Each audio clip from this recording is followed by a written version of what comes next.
সারাদিন রোজা রেখে ক্লান্তি আসাটাই স্বাভাবিক। মাগরিবের আজানের পরে হুমড়ি খেয়ে পেট পুড়ে অতিরিক্ত ইফতার খাওয়াই হতে পারে শরীর অসুস্থ সহ ক্লান্তির অন্যতম কারণ। তবে কিছু নিয়ম মেনে চললেই ইফতার করলে শরীর অসুস্থ হবে না, সেই সঙ্গে ক্লান্তিও দূর হবে। চলছে সিয়াম সাধনার মাস রমজান।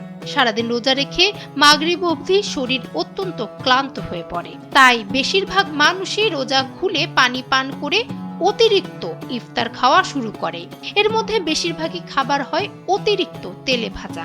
আর অতিরিক্ত খাবার খাওয়ার কারণে শরীরের রক্ত প্রবাহের বড় অংশ অন্ত্রের দিকে চলে যায়, যাতে খাবার দ্রুত হজম হয়। ফলে মস্তিষ্কে সাময়িকভাবে রক্ত প্রবাহ কমে গিয়ে তন্দ্রাচ্ছন্নতা ও ক্লান্তি অনুভূত হয়।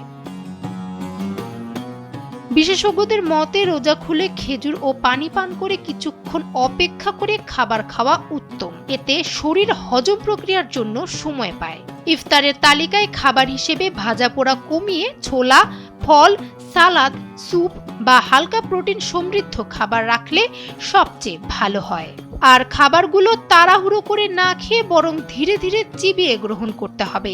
এতে হজম প্রক্রিয়া সহজ হয়, সেই সঙ্গে ক্লান্তি দূর করে শরীরে শক্তি আসে।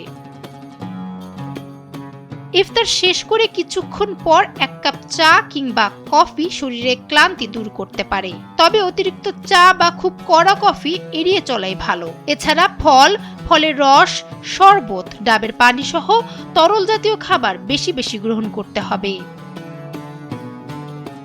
সেই সঙ্গে ইফতারের পরপরই শুয়ে না পড়ে 10 থেকে 15 মিনিট হালকা হাঁটাহাঁটি করলে হজম ভালো হয় এবং শরীর চাঙ্গা থাকে। এছাড়া মাগরিবের নামাজের আগে হালকা ইফতার করা উচিত। নামাজ শেষে তুলনামূলক ভারী খাবার খেলেও শরীরে ক্লান্তি কম আসে। ডেস্ক রিপোর্ট, সময়ের আলো।